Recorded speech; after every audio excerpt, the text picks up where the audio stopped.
Salut, c'est Trado, je suis content de vous retrouver pour la mise à jour de l'analyse technique du CAC 40 au programme, l'analyse de la séance de mardi, la préparation de la séance de mercredi, quelques plans de trade, un backtest, les news, je vous retrouve juste après ça.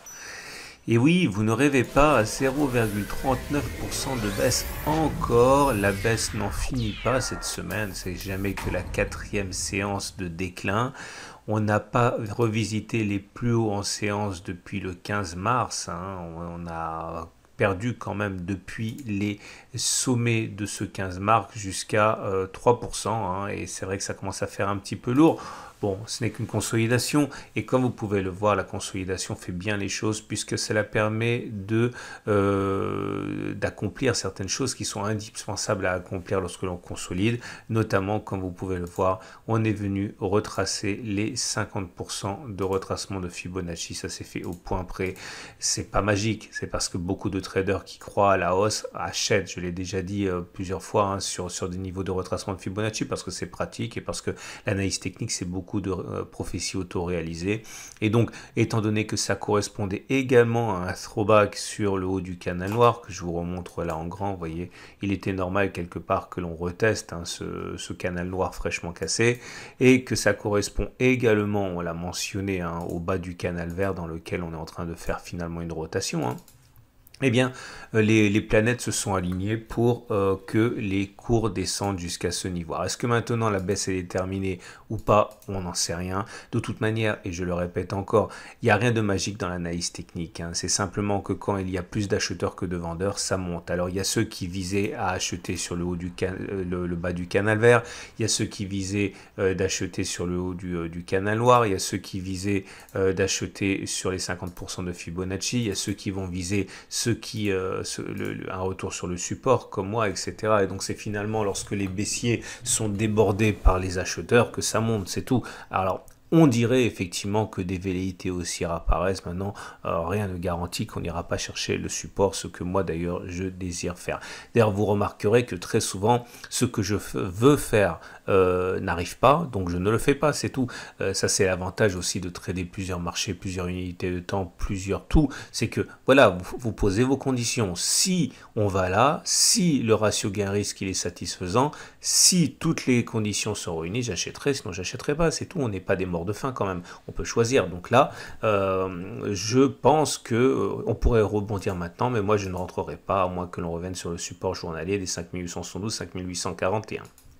Alors, à noter également que le chandelier japonais du jour montre justement, hein, l'indécision des intervenants puisqu'on a un quasi-doji, c'est-à-dire une bougie quasiment sans corps avec par contre une mèche haute, une mèche basse. C'est un signal d'indécision. Les traders et les investisseurs se demandent s'ils doivent continuer à viser la baisse ou s'ils doivent rebondir et ça se manifeste donc par un chandelier d'indécision. Mais ce qui est sûr, c'est que le l'Aikinashi, lui, n'est pas mi-figue, mi-raisin, loin s'en faut, il est carrément baissier. Regardez, c'est un nouveau chandelier de pression baissière. Si vous achetez maintenant, vous devez savoir que l'Aikinashi, normalement, vous dit de ne pas le faire. Et le Three-Line Break, hein, qu'on aime bien et qu'on regarde souvent, nous donne cette fameuse troisième bougie qui était plutôt plausible, hein, au regard du backtest d'hier. Alors, on revient maintenant à nos chandeliers japonais traditionnels et vous allez avoir ici donc les éléments techniques. Alors, la moyenne mobile à 20 jours. Ah oui, je digresse, vous savez, c'est l'habitude, hein, je digresse tout le temps. Je reçois souvent des mails me demandant, mais Trado, tu donnes beaucoup de choses dans tes vidéos, pourquoi est-ce qu'on se procurerait ta formation? Tout d'abord, si vous n'avez pas envie de vous la procurer, vous la procurez pas, hein. De toute manière, c'est pas, voilà, c'est vrai que vous progressez rien qu'avec mes vidéos, c'est une évidence et c'est tant mieux pour vous. Mais dans mes vidéos, vous avez la synthèse finalement de tout ce que moi j'utilise le plus souvent et surtout vous avez les exercices corrigés qui vous permettent de ne pas faire des erreurs d'interprétation et de ne pas faire d'erreurs. Clairement, ça vous permet de progresser beaucoup plus vite. Je referme ma parenthèse. Alors du coup, effectivement, la moyenne mobile à 7 jours maintenant, sans aucun doute, elle est descendante. Elle est au-dessus des cours, donc la tendance de court terme est baissière. La moyenne mobile à 20 jours, elle est ascendante et on est en dessous, donc la tendance générale est haussière. La moyenne mobile à 50 jours est ascendante, les cours sont au-dessus, la tendance de fond est haussière. La moyenne mobile à 200 jours est toujours ascendante et on est au-dessus, donc la tendance de long terme est haussière. Les bandes de Bollinger, elles sont toujours en situation de parallèle haussière, mais ça se joue vraiment à pas grand-chose. On va pas tarder à avoir la Bollinger supérieure qui va descendre et la Bollinger inférieure qui monte. Autrement dit, on va avoir une situation de neutralité, voire de baisse, mais plus de parallèle haussière. Et j'en profite également pour vous montrer, parce que c'est très utile, les PRT bandes de mon ami Christophe. Et vous voyez, on est toujours en tendance haussière, il n'y a pas de signal de baisse du tout. Hein. Regardez cet indicateur de suivi de tendance. Ce qui me permet de mettre l'accent sur quelque chose que j'aime bien, vous le savez, c'est le super trend et le SAR. Alors, regardez ce qui se passe au niveau du super trend et du SAR. On a le SAR qui a été cassé à la baisse, c'était sur la séance de lundi. Je ne l'ai pas mentionné, mais vous avez été beaucoup à vous le mentionner, hein, et vous m'en avez fait part. Et vous savez que lorsque l'on casse le SAR, il est rare que l'on n'avait pas fait un nouveau plus bas. Bah, ça a été chose faite hier, j'ai oublié de le mentionner, j'en suis désolé. Mais par contre, regardez le super trend. Le super trend est toujours haussier, voilà. Et ça va nous donner l'occasion de faire notre backtest du jour. Alors, de quoi s'agit-il? Le SAR a été cassé, c'est un premier garde-fou. Est-ce que le fait que le SAR ait été cassé implique que statistiquement, derrière, on devrait casser le super trend qui serait une alerte beaucoup plus sérieuse. Donc, c'est ce qu'on va backtester. Je vous rappelle que tous mes backtests sont donnés simplement à titre de partage, à titre indicatif, à titre d'exposé de ma méthode, afin que vous sortiez de ce satané trading émotionnel et incantatoire et que vous passiez enfin à un trading rationnel, probabiliste et sans émotion, parce que c'est quand même ça qui est bien. On se fie aux statistiques, c'est tout.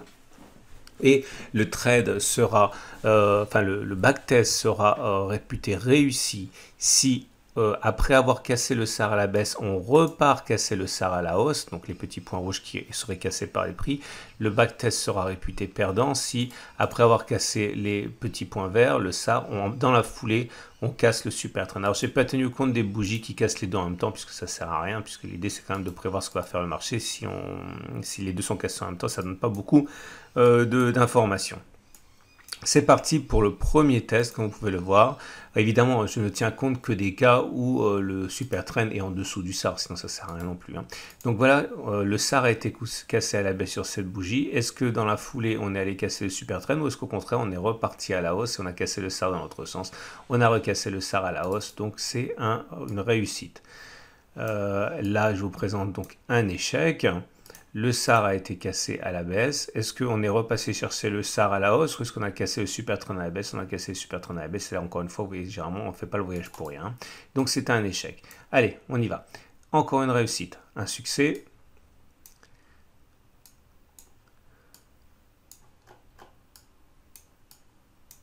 Encore un succès. Encore un succès. Encore un succès. Encore un succès. Un échec, deux succès, un échec, un succès, un deuxième succès, un échec, un deuxième échec, un succès, trois succès encore, un quatrième, un cinquième succès d'affilée, un échec, un succès, un échec, un succès, deux échecs, un succès, encore un succès, deux échecs, deux succès, trois, quatre succès, cinq succès d'affilée, et ça y est. On est arrivé à... Alors, je suis allé jusqu'à 39 occurrences parce que c'est quelque chose qui arrive assez souvent, donc c'était facile à trouver. Et sur ces 39 occurrences, on se retrouve avec 26 succès de la stratégie et 13 échecs, autrement dit, le taux de 66% de réussite. Autrement dit, ça marche 2 fois sur 3. Autrement dit, est-ce que vous auriez dû parier à la séance, à la fin de la séance de mardi soir ou dès l'ouverture de mercredi sur le fait qu'on va aller chercher une cassure des petits points rouges plutôt que de casser le point vert, le super trend? Non, évidemment que non, vous ne pouvez pas faire ça parce que vous ne savez pas encore à quel moment vous achetez, à quel moment vous vendez, à quel moment vous prenez vos profits, à quel moment vous prenez votre perte. Mais ce qui est sûr, c'est que l'analyse technique nous dit qu'il est plus probable de casser ces petits points rouges-là que de clôturer en dessous de cette ligne verte-ci. Alors, après, vous pouvez bien sûr utiliser le ratio gain-risque que vous voulez pour essayer de peaufiner tout ça, mais moi je verrais bien effectivement qu'on se rapproche de ce super trend, qu'on aille faire ce petit contact qui me fait vraiment envie avant de repartir. On verra. De toute manière, je ne suis pas dans le secret des dieux et je vous rappelle que quand quelque chose fonctionne une fois sur deux, comme le pile ou face, ça ne veut pas dire que vous pouvez faire pile face, pile face, pile face. On peut très bien avoir 4-5 piles d'affilée avant d'avoir un face. Donc c'est pas parce que les statistiques disent ceci ou cela que ça va se produire le coup suivant. Alors ça nous amène donc aux autres éléments techniques et le truc le plus important, bon c'est globalement baissier, mais j'ai repéré pour vous un élément qui pourrait effectivement vous intéresser, c'est le RSI qui est en situation de divergence haussière cachée. Alors c'est toujours un peu compliqué à comprendre pour les débutants, hein, la différence entre standard et caché, mais l'idée c'est que vous voyez ici, entre ce creux et ce creux, le RSI a fait des plus bas. Ok, on voit bien quand même. Ok, mais entre les deux creux, on voit que les cours, eux, n'ont pas fait de plus bas. C'est ça qu'on appelle une divergence baissière cachée. Ok, là encore une fois, hein, si vous avez la formation, le Pacte Outrado, vous pouvez vous référer au module afférent avec les exercices corrigés. Et ça, c'est un signal de continuation de hausse. Hein. Alors, ça n'a pas encore été activé, mais on est en potentielle activation d'une divergence baissière cachée haussière de RSI et ça milite pour une continuation de la hausse si elle devait être validée. Et on va donc terminer avec l'Ichimoku. Et l'Ichimoku commence à un petit peu tirer la langue là, hein, parce que c'est toujours haussier. C'est toujours haussier parce que vous avez encore le nuage qui globalement monte, la Kijun qui monte, la Tenkan qui monte. Par contre, on est en dessous de la Tenkan, donc la tendance de court terme est cassée, elle est neutre. Et la SSB commence à être plate plutôt que haussière. Donc ça, voilà, c'est la tendance haussière, comme je dis, elle est un peu fatiguée, mais c'est sûrement pas baissier pour l'instant. On peut avoir une reprise haussière, mais ça manque de dynamisme hein, depuis qu'on a cassé la Tenkan. Et on termine avec les trades du jour. Alors, qu'est-ce qu'on fait? En fait, plein de solutions. Vous avez compris, aucune qui ne me satisfasse pleinement, mais c'est pas pour ça que vous pouvez rien faire vous-même. Hein. Si vous avez un biais qui est haussier, vous pouvez tout à fait parier sur le fait que ça y est, on a mangé notre pain noir, on est dans le canal vert, on va rebondir, on a fait notre pullback. L'idée, c'est qu'il faudrait viser normalement la prochaine résistance, hein, pas plus. Enfin, encore une fois, c'est un petit défaut personnel que j'ai, mais c'est ma façon de faire. Donc, on vise 2,15. Si vous mettez un stop, voilà, mettons un 1. Ok, clairement en dessous des deux du biseau vert et réintégration du biseau noir, vous avez un ratio gain risque qui est excellent, vous pouvez le faire. Et puis ça correspondrait également quelque part au backtest qu'on a réalisé. Si par contre vous êtes baissier, eh bien vous pouvez spéculer à la baisse maintenant. Le problème c'est qu'il faut mettre un stop normalement au-dessus d'une résistance. La prochaine résistance elle est là, elle est au-dessus de 2,6%, c'est-à-dire que vous visez au moins 2,6%. Si vous visez 2,6%, vous pariez sur la cassure de ce support-là, et j'aime pas beaucoup faire ça. Donc c'est un peu délicat. Et par contre, hein, moi, ce que je ferais, vous le savez, je l'ai dit et je le répète encore, si on va chercher le support journalier, j'achèterais, peut-être même que j'achèterais une demi-position seulement. Je vous explique pourquoi. Parce que comme il est possible, on n'est pas très loin, que l'on aille chercher le prochain support en rentrant une demi-position simplement et pas une position entière maintenant, eh bien ça me permet d'avoir ce ratio gain. Là, vous voyez, on fait du 3,3%. Si je mets un stop à 2,6%, j'ai déjà un bon ratio gain-risque. Si en plus je rentre ma deuxième demi-position sur le support journalier, j'ai vraiment un excellent ratio gain-risque qui me permet d'optimiser au maximum ce scénario. Je ne sais pas si... Enfin oui, je sais déjà que je ferai une demi-position, mais je ne sais pas si ça sera pour demain par contre. Hein. Voilà, c'est une excellente journée. Je vous invite à regarder à la fin de cette vidéo l'analyse technique de l'or qui est mise à jour et également... c'est tout ce qu'il y a de neuf aujourd'hui. Je vous dis à demain pour la mise à jour.